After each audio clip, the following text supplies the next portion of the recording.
26 год, 19 января, у ребенка эпилепсия. Сейчас какие осложнения наблюдаются при попадании в реанимации? Давайте будем конкретно об этом рассказать. 2026 yil 19 yanvar bemorlarda tutqanoq bo'lib qolgan tutqanoq holatida qanaqa muammoga kirishi bo'yicha bir maslahat bermoqchi. Bu yerda bemorimiz shu dori ichayotgan bo'lgan, shu ichayotgan dorisini dozasini boshim aylanyapti deb kamaytirib olgan. 2,5 ichish kerakmi, 2 tami? 2 ichish kerak edi. Bittaga tushirib olgan. Endi bu bola katta bola, dozировка bunga mos kelmaydi va buni shu bolaga o'zi 2 ta ham kam.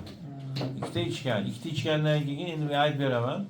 Mana reanimatsiyaga tushsa, tutqanoq berib, reanimatologlarimiz ichida endi har xili bor, yaxshi aqllilari ham bor. Shunday qiladida birinchi sindrom atmenani yo'qotish kerak. Ya'ni avvalgi ichayotgan dorisini ber demaydi. Bo'ldi, o'zimiz bilamiz deydi. Hamma dorilar o'zlari qilishadi. Oldingi ichayotgan dorisi ichadimi, foydasi bormi, qizig'i yo'q. Keyin boshqa ukollar qilib tashlashadi-da. Alloh saqlasin, agar bola o'lib qolsa, avvalgi doktoring noto'g'ri davolagan deb turishadi. Buni ko'ryapmiz. Xudo saqlasin, hali bizda unaqa bo'lgani yo'q, lekin kuzatyapman. Boshqa bitta bemorimizda ham shunaqa bo'lgan ekan. Biz aytdimki, avvalgi doktoring to'g'ri davolagan ekan desam, o'sha avvalgi doktorim to'g'ri davolayotsa, reanimatsiyaga boruvdik, shunaqa bo'ldi dedi. Bizda ham shunaqa bo'ladi, qanday holatda? Isitma kirib qolsa, borib qolsa shunaqa. Endi sizlar isitma kirmagan dorini ichmay qo'ygan. Keyin nima bo'ldi? O'zingiz tushuntiringchi u yoqni. Borsa sudurga berdi. Birinchi ko'karib ketdilar, orqaga ketdi. Kesir holatda o'ziga keltirdi. O'sha kuni ichmadi dorini kechgacha. Shomda yana panisada bu qoldi-da. Shomda qoluvdi.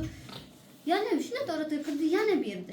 Keyin dodot qiyomat qildim, o'ziga keltiringlar dedim. Doktorlar bunda qulog'ini bundoq qilib o'ziga keltirib havo berishdi. Quloqda aloqasi bormi? Yo'q, quloqda aloqasi. Yon boshlatish kerak edi o'sha mahallada. Ko'rmagandim men. Keyin tez doktor o'rgatib, doringizni aytib oldim. Dorini ichirishim bilan natijaga chiqdi. Suv oldi o'sha hammasi o'rga 2 ta yozishdi. Bittasini oldi.